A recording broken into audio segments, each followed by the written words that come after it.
নমস্কার, রাজামুনের রাজকাহিনীর গ্যাংটক পর্ব 3-তে সবাইকে জানাই সুস্বাগতম। কালকে যে ডাম্পু ডোনাট খাচ্ছিল, সেই ডোনাটটা আমরা এই বেকারি শপ থেকেই নিয়েছিলাম। শুনেছি নাকি বেকারি শপ গ্যাংটক বা দার্জিলিংয়ের খুব ভালো হয়। কি জানি, আমাদের তো খুব একটা খাস লাগলো না। ডোনাটটা ভালো ছিল। ডোনাটটা তো ওই আই থিঙ্ক মনে ব্রেডের ওপরে ওই সসটা দিয়ে দেয়, চকলেট সস দিয়ে ওটাকেও গরম করে মাইক্রোওয়েভে গরম করলে ওটা যখন স্প্রেড হয়ে যায় তারপরে সেটাকে খায়। যাক গে, আমি একটা প্যাস্ট্রি খেলাম, আর রাজাও একটা চিজ এর মতো খেয়েছিল, ওই কাপ কেকের মতো। তো একটু মিষ্টির দিকেই ছিল, আমারও তো ভালো লাগেনি। কেন জানি না, গ্যাংটকের খাবার আগের মতো নেই। হয়তো ওরাও জানে যে এখানে কাস্টমাররা ভিজিটে আসে, তো ঠিক আছে, যেমন করে দিলেই চলে যাবে, এই হলো ব্যাপার। এটা তো ডিপেন্ড করছে ওদেরই ওপর, তাই না? ওকে, ট্রাই করতে তো আপত্তি নেই, ট্রাই আমরা সব কিছুই করি, আর খাবার বেশি করে ট্রাই করা উচিত। আর এই যে কোকা কোলা মানে কোল্ড ড্রিঙ্কস তো আমার হট ফেভারিট, তো সেই জন্য কোল্ড ড্রিঙ্কস খাবো না হতে পারে? আমাদের হার্ড ড্রিঙ্কের দরকার নেই, সফট ড্রিঙ্ক হলেই হলো। তবে কোল্ড ড্রিঙ্কস ক্যানের কিন্তু টেস্টটা অন্যরকম হয়। আপনারা যদি ক্যান আর বটলেরটা খেয়ে দেখেন তাহলে আপনারা ফারাকটা বুঝতে পারবেন। আর আমি ঠিক বলছি না ভুল বলছি সেটা অতি অবশ্যই কমেন্টে জানাবেন। আর খাওয়া দাওয়া হয়ে গেল, তো টাম্পুকে বললাম চল একটু ঘুরতে যাই। এই যে বাজারটা, এটার নাম হচ্ছে লাল বাজার। লাল বাজার কিন্তু বলে রাখি বৃহস্পতিবার বন্ধ থাকে। গ্যাংটকের বৃহস্পতিবার এই লাল মার্কেট, যেটা নিচের দিকে লাল বাজার, এটা বন্ধ থাকে। তো যেহেতু আমরা বৃহস্পতিবার এটা বন্ধ ছিল, মানে আগের দিন, আজকে শুক্রবার, তো সেই কারণে খোলা পেতে খাওয়া দাওয়ার পরে একবার গেলাম একটু এদিক ওদিক দেখতে। তবে এবার গিয়ে দেখছি একজন খুব সুন্দর করে গান গাইছে, আর তাকে যদি কেউ চায় টাকা দিয়ে সাহায্য করতেই পারে। যাই হোক, ওখানটা ঘুরে এলাম, ঘুরে এসে ডাম্পুকে বললাম চল, ও হেঁটে হাঁপিয়ে গেল, বললো আমি রুমে যাচ্ছি, তোমরা ঘোরো। যাক, এখন তো ছেলে পুলেদের সবই মোবাইলই সব, তো সেই কারণে আমি আর বেশি মাথা ঘামালাম না। এই একটা কোল্ড ড্রিঙ্কস নিয়েছিলাম, যেটা তখন আমি দেখালাম, সেটা খেতে খেতে ম্যালে ঘুরলাম। তবে কোল্ড ড্রিঙ্কসগুলো ঠান্ডা নয়, নর্মাল টেম্পারেচারেই রাখা ছিল। প্রসঙ্গত এখানে কয়েকটা কথা বলে রাখি, যারা আপনারা গ্যাংটকে যাবেন, প্ল্যান করবেন, কোনো ট্যুর অপারেটরের সাথে যাবেন না, বিশেষ করে শিলিগুড়ি থেকে তো নয়। এইটা হচ্ছে সেই ওয়েস্ট পয়েন্টের ম্যাকডোনাল্ডস, আর ম্যাকডোনাল্ডসের যাওয়ার রাস্তাটা হচ্ছে ঠিক ওয়েস্ট পয়েন্টের সাইড দিক, মানে সাইড থেকে যেতে হয়। এই যে এই সিঁড়িটা ধরে ম্যাকডোনাল্ডস। এত সুন্দর ভিউ লাগছিল, কি বলবো। তো যাই হোক, যেটা বলছিলাম, আপনারা ডাইরেক্ট যাবেন, অজস্র হোটেল আছে ম্যালের ওপরে, মোটামুটি 3000 থেকে 3.5, 4, 4.5-এর মধ্যে হোটেল পেয়েই যাবেন। আর শিলিগুড়ি থেকে গাড়ি ভাড়া ম্যাক্সিমাম 3 থেকে 4 হাজার, মানে বড় গাড়ি হলে 4000 আর ছোটো গাড়ি হলে 3000। গ্যাংটকে পাবেন ওরা 3.5, 4 বলবে, একটু বার্গেন করে নেবেন, গাড়ি পেয়ে যাবেন। আর ডাম্পু যেহেতু আসেনি, ওকে আমি বললাম, ও বললো না আমি কিছু খাবো না, তোমরা যাও। তো মেলে তো আমি তখনই দেখালাম আগের ব্লগটাতে যে কেএফসি আছে, আর আমি ঠিক বসেছি যেখানটায় ভিউটা, সেখানটাতে কেএফসি চিকেন সাথে কোল্ড ড্রিঙ্কস। তখন কোল্ড ড্রিঙ্কসে বরফটা দিয়েছিল, যে আরাম লাগছিল কি বলবো। আর এই তার সাথে এই ভিউ কি মনোরম না। আর ওই যে দেখতে পাচ্ছেন দূরে, আমি বড় করে দেখালাম, জানি না কতটা দেখতে পাচ্ছেন, ওটা হচ্ছে কোনো একটা গ্রাউন্ড, মানে স্টেডিয়াম মতো, ওখানে কিছু প্র্যাকটিস চলছে। এত সুন্দর লাগছিল না, কি বলবো। খাওয়া দাওয়া হয়ে গেল, আর সারা দিন আমরা এত ঘুরেছি, খালি ওইটুকুনি চত্বরের মধ্যে পা ব্যথা হয়ে গেছিলো ঘুরতে ঘুরতে। তারপরে এবার আমরা এলাম আবার ম্যালে। তবে সিঁড়িও আছে, আপনি রাস্তা দিয়েও ঘুরে আসতে পারেন। আমরা কিছুটা সিঁড়ি দিয়ে উঠেছি, কিছুটা রাস্তা দিয়ে ঘুরে উঠেছি। তবে এতটাও ভিড় ছিল না এবার গ্যাংটকে যতটা অন্য সময় থাকে। হ্যাঁ, লোকজন তো ছিলই, তবে তুলনামূলকভাবে অতও লোকজন ছিল না। আর গরম ছিল কিছু গ্যাংটকে। এবার কেন জানি না, এবার গ্যাংটকে আমাদেরকে পাখা চালাতে হয়েছে। মানে পাখা তো ওদের তো সিলিং নিচু হয়, তো সেই কারণে আমরা যে হোটেলে ছিলাম ওই হোটেলে একটা টেবিল ফ্যান, ওই স্ট্যান্ড ফ্যানগুলো ছিল, যেইগুলো নিয়ে আমরা পাখা চালিয়েছিলাম। কিন্তু তারপরেও দেখছি লোকজন সোয়েটার পরে ঘুরছে, হয়তো তাদের ঠান্ডা লাগছে, কিন্তু আমরা বিশ্বাস করুন একটা খালি সোয়েটার নিয়ে গেছিলাম, সেটাও পরনে গলায়নি। আর এই করতে করতে সারাটা দিন কেটে গেল। তো কি কি করলাম, কি কি ছবি তুললাম, সেই ছবিগুলো এখানে চিপকে দিলাম। এরপরে রাত্রিরে ডিনার করে আমরা চলে গেছিলাম শুতে, কেননা তারপর দিন আমরা যাব সাইট সিন করতে। তবে আমরা নাথুলা যাইনি, বাবা মন্দির যাইনি। আগে ভালো করে খোঁজ নিয়ে নেবেন, যদি বরফ টরফ থাকে তবেই যাবেন, কেননা নাথুলাতে কোনো বরফ টরফ কিছু ছিল না। আমাদেরকে বলা হয়েছিল ছিল, আমরা খোঁজ নিয়ে দেখেছিলাম, পুরোটাই আমাদেরকে মিসগাইড করেছে, সেই জন্য আমরা আর মাথা ঘামাইনি। যাই হোক, পরদিন সকাল হয়ে গেছে। সকাল হতে আমরা ওই যে যেমন কথা ছিল বললাম সাইট সিনগুলো করতে যাব, তো সেই কারণে এবার বেরালাম। তবে আজকে আমরা তিনজনেই ব্ল্যাক পরেছি, এটা বলতেই পারেন একটা প্রি প্ল্যান, ব্ল্যাক পরবো। এই যে আমরা ঘুরতে গেছি গাড়িতে করে যে গেলাম, ওখানে আপনাদেরকে 7টা পয়েন্ট দেখাবে, তার জন্য নেবে 1600 টাকা ছোটো গাড়ি। কেউ যদি বেশি টাকা বলে আপনি বলবেন না 1600 টাকা। 10টা পয়েন্ট, 10টা থেকে 12টা বলে কিন্তু হয় না, দুটো 10টা পয়েন্টই দেখায়, ঠিক আছে। 9টা থেকে 10টা দেখায়, ওটা হচ্ছে 2000 টাকা নেয়, 2000 থেকে 2100। আর যদি সারা দিন গাড়িটা রেখে দেন তাহলে 2500 টাকা। এর থেকে একটা বেশি টাকাও আপনারা দেবেন না। আর ওখানে প্রচুর লোকাল ট্যাক্সি, 5-10 টাকা করে নেয়, কি গাড়িতে উঠলে 100 টাকা করে নেবে। আপনারা 4 জন থাকবেন, 25 টাকা করে ওরা ট্যাক্সি স্ট্যান্ডে নিয়ে যাবে, ওখান থেকে গাড়ি। বাট দরকার হয় না, এখন গ্যাংটকের বেয়ালের কাছেই গাড়ি চলে আসে। তাই ভালো করে খোঁজ খবর নিয়ে নেবেন, যেই পয়েন্ট হিসেবে যে জায়গাগুলো যাবে সেইগুলোর আগে একটা নোট করে নেবেন। কেননা আমরা ভেবেছিলাম রুমটেক মনেস্ট্রিতে নিয়ে যাবে, কিন্তু গাড়িতে চড়ার পরে সেখানে নিয়ে যায়নি। তো এটা একটুখানি পয়েন্টসগুলো ভেরিফাই করে নেবেন, তারপরেই গাড়ি বুক করবেন। গ্যাংটকের মূল আকর্ষণ কিন্তু রুমটেক মনেস্ট্রি, যেহেতু আমার এর আগে ঘোরা, সেই জন্য ঠিক আছে। কিন্তু যখন বললো যে না যাওয়া হবে না, রুমটেক মনেস্ট্রি নেই, তখন একটু আমার মনটা খারাপই হয়ে গেছিলো, কিন্তু কিছু করার নেই, এই ব্লান্ডারটা আমি করেছি, সেই জন্য আমি বললাম। আর যখন গাড়ি বুক করবেন, পার্কিং খরচা আপনাদের নয়, পার্কিং খরচা ড্রাইভারের নিজের। হ্যাঁ, এন্ট্রি ফিসগুলো আমাদের।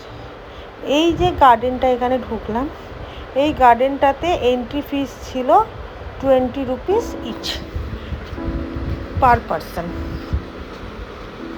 তবে এই গার্ডেনটা নতুন করেছে, বেশ সুন্দর গার্ডেনটা, সাজানো গোছানো।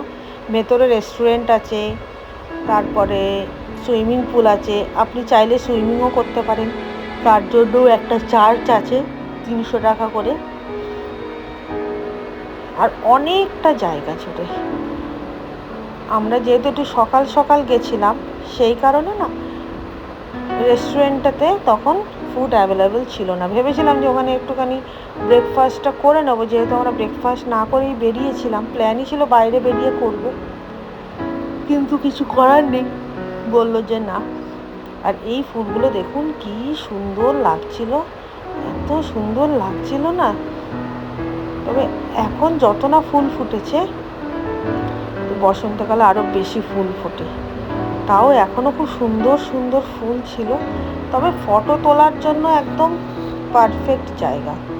কালারফুল ড্রেস পরে এসে এখানে যদি ছবি তোলেন, সেই ছবি আপনার ফেসবুক বা ইনস্টাগ্রামে ডিপিতে যাবেই যাবে। আর এই যে সুইমিং পুল, যেমনটা বলছিলাম, আমিও সুইমিং পুলের কাছে দাঁড়িয়ে ছবি তুলেই নিয়েছি কয়েকটা, কারণ এই জায়গায় তো আর বারবার আসা হবে না, সেই কারণে সুযোগের সদ্ব্যবহার করতে হয়। আর ওই যে টিনের মতো যে পোর্শনটা, ওইটা হচ্ছে রেস্টুরেন্ট এরিয়া। তবে এখানে সুইমিং আপনারাও করতে পারেন, মানে সাধারণ মানুষও করতে পারে, আবার এখানে যারা সুইমিং শেখে তারাও আসে, মানে লোকাল লোকেরাও আসে। আমরা যখন ছিলাম ওখানে কিছু লোকাল ছেলে মেয়ে এসেছিল সুইমিং করবে বলে। আর এইটা হচ্ছে সেই রেস্টুরেন্ট। আর কত রকমের মাছ আছে দেখুন, কি সুন্দর কিলবিল করে খেলছে মাছগুলো। ওখানে তখনও কোনো খাবার বিক্রি হচ্ছিল না বলে মাছকে দিতে পারলাম না, নয়তো বাইরে যদি কোনো খাবার বিক্রি হতো নিশ্চয়ই মাছকে দিতাম, জানি না বিক্রি হয় কি না। তবে রেস্টুরেন্টটা কিন্তু ভারী সুন্দর, কাঠের রেস্টুরেন্ট, আর এত সুন্দর ডেকোরেশন করা কি বলবো। আর এই যে এই পার্টটা হচ্ছে হার্ড ড্রিঙ্কসের পার্ট। আমরা যেহেতু অত হার্ড ড্রিঙ্কসের ভক্ত নই, সেজন্য এখানটায় আমরা জাস্ট ছবি তোলার জন্যই ঢুকেছিলাম, একটু ভিডিওটা করবো বলে। আমাদের মেন মোটো ছিল যে একটু কফি টফি খাবো, কিন্তু হলো না, কি আর করা যাবে, সেই জন্য একটু ছবি তুলেই নয় চলে এলাম। ছবি তো তুলবো, কফি টফি না খাই। আর দেখেছি কিছু ক্যাকটাস, কত ধরনের যে ক্যাকটাস, কি বলবো, নাম তো জানি না, খালি একটাই নাম জানি হচ্ছে ক্যাকটাস। কি দারুণ ক্যাকটাসগুলো, একবার দেখুন, অপূর্ব সুন্দর ক্যাকটাসগুলো। এই মানে আমি এরকম ক্যাকটাস ফার্স্ট টাইম দেখলাম, হয়তো আপনারাও দেখেছেন এর থেকেও ভালো ভালো ক্যাকটাস, কিন্তু এই ক্যাকটাসগুলোর অপূর্ব সুন্দর, একদম অন্য রকমের ক্যাকটাস। আর চারিদিকটা এত গাছগাছালি না, এত ভালো লাগছিল জায়গাটা, কি বলবো, ভীষণ সুন্দর জায়গাটা। আর সেই কারণে সব ছবি তুলতেই ব্যস্ত। আর বিশাল বড় এরিয়া নিয়ে এই গার্ডেনটা, যাদের পায়ে ব্যথা তারা ভেবে চিনতে আসবেন, কেননা অনেকটা কিন্তু হাঁটতে হবে, ঘুরতে হবে। আর গার্ডেনে গেছি, ছবি তুলবো না সেটা তো হতে পারে না, সেজন্য কিছু ছবি ছিপকে দিলাম। আর গার্ডেনের যে নাম, সেই নামটা হচ্ছে কুইচু গা টিসল। ব্যাস, ওখান থেকে এবার চলে গেলাম আমাদের সেকেন্ড ভিউ পয়েন্টে। তবে এর মধ্যে রোপওয়েও ছিল, ফার্স্টে আমাদেরকে রোপওয়ের কাছে নিয়ে গেছিলো, গ্যাংটকের রোপওয়ে। আমরা রোপওয়েতে যাইনি, কারণ অলরেডি রোপওয়ে আমাদের চড়া হয়ে গেছে, আর ওয়েদারটাও এত ক্লাউডি, কিচ্ছু দেখা যাবে না বলে আমরা রোপওয়েতে চড়িনি। তো রোপওয়েটার যদি পয়েন্টটা ধরি তাহলে আমাদের 3টে পয়েন্ট দেখা হবে, তো এটা সেই জন্য আমি 3টে হিসেবে কনসিডার করছি। এইটা হচ্ছে ভাঞ্জাকরি ফলস, এটাও নাকি অনেক পুরনো, 15-16 বছর হয়ে গেছে, কিন্তু আগে অত ফেমাস ছিল না, আস্তে আস্তে ফেমাস হয়েছে।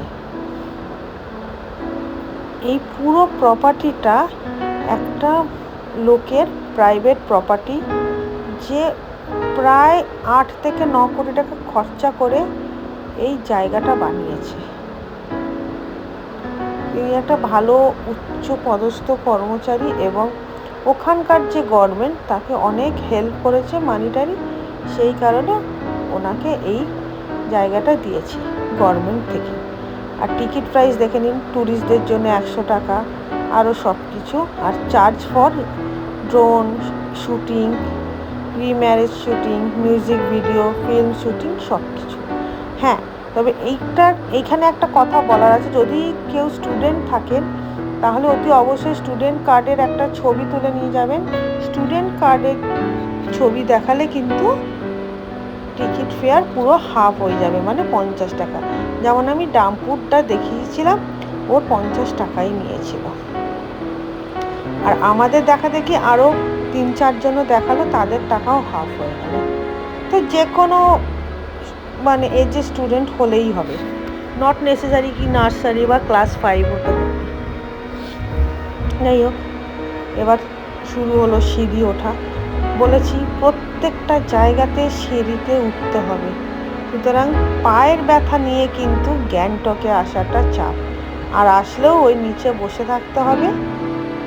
আর মেন যে ফলসের জায়গাটা সেটা সিঁড়ি দিয়ে বেশ অনেকটাই উঠে যেতে হবে, অনেকটাই।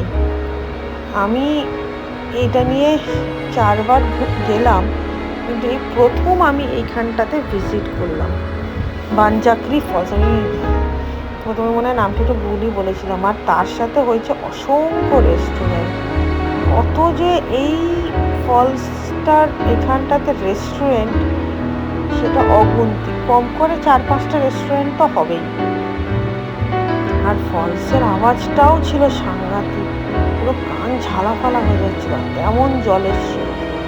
দেখুন কি সুন্দর করে সাজানো জায়গাটা, ভীষণ সুন্দর। তার সাথে বাচ্চাদের এরকম অ্যাক্টিভিটিসগুলো আছে, রাইডগুলো আছে, বাচ্চারাও এনজয় করছে, তার সাথে বড়রাও ঘুরছে। অপূর্ব সুন্দর জায়গা।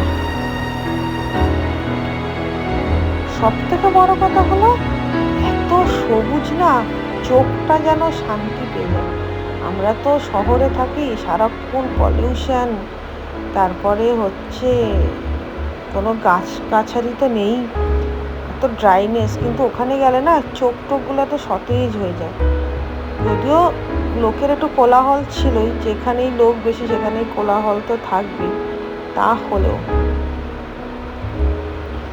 সবুজের আর জলের আওয়াজে সব যেন চাপা পড়ে যাচ্ছিল। আর তার সাথে ছিল কিছু অ্যাক্টিভিটিস। আর ফলসটা দেখেছেন কি জোরে জোরে জলের স্রোত। আমি ওখানে গিয়ে একটু ছবি তুলতে গেলাম, পুরো ভিজে যাওয়ার মতো। দেখুন কি অপূর্ব। আর এইগুলো হচ্ছে অ্যাক্টিভিটিস।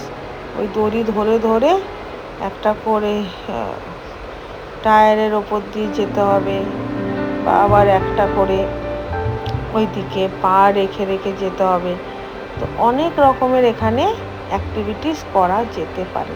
অবশ্যই সেগুলো চার্জেবল, যেহেতু আমি করিনি, আমি চার্জটা জিজ্ঞেস করিনি। আর তার সাথে কেউ আবার ড্রেস পরেও ছবি তুলতে চাইলে ছবি তুলতেই পারে। এই সেই ফলস, বানজাকরি ফলস, সিকিম। তারপরে রয়েছে বোটিং, আরও অনেক সুন্দর সুন্দর জায়গা ছবি তোলার। হাঁটতে হবে, প্রচুর হাঁটা।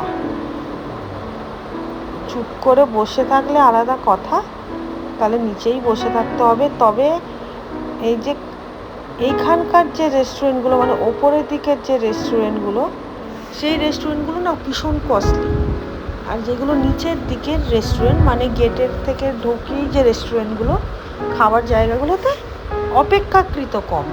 যেমন আমরা ম্যাগি অর্ডার করেছিলাম, আর ডাম্পু ওয়াই অর্ডার করেছিল। খুব একটা যে বেশি সেটা নয়, ম্যাগি ওই 50 টাকা কি 60 টাকা করেই নিয়েছিল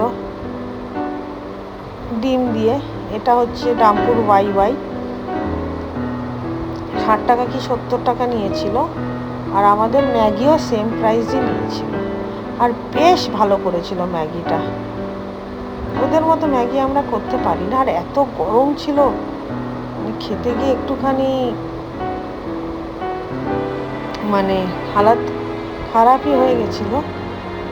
তাহলে একটু ওয়েট করেই খেলাম। আর ততক্ষণে ভাবলাম একটু টুক করে ছবিও তুলে নিই। ব্যাস, আর কি। এবার এখানে খেয়ে নিলাম, খেয়ে নিয়ে তারপরে আমরা গেলাম আমাদের নেক্সট ডেস্টিনেশনে। তাহলে চলুন তাহলে ম্যাগিটা খেয়ে নিই, আর ভিডিওটা তাহলে এখানেই শেষ করি। আর এই ভিডিওটাও যদি আপনাদের ভালো লেগে থাকে আর ইনফরমেশনগুলো যদি মনে হয় কাজে লাগবে, তাহলে প্লিজ আমাকে কমেন্ট করে জানাবেন। আর ভিডিওটা যদি ভালো লেগে থাকে একটা লাইক, কমেন্ট অ্যান্ড শেয়ার করে দেবেন। না, আপনাদের সাপোর্টটা প্রচণ্ডই দরকার।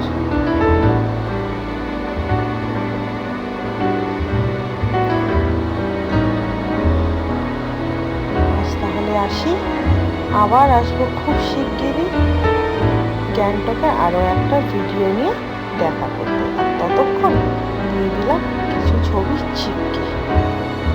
টাটা।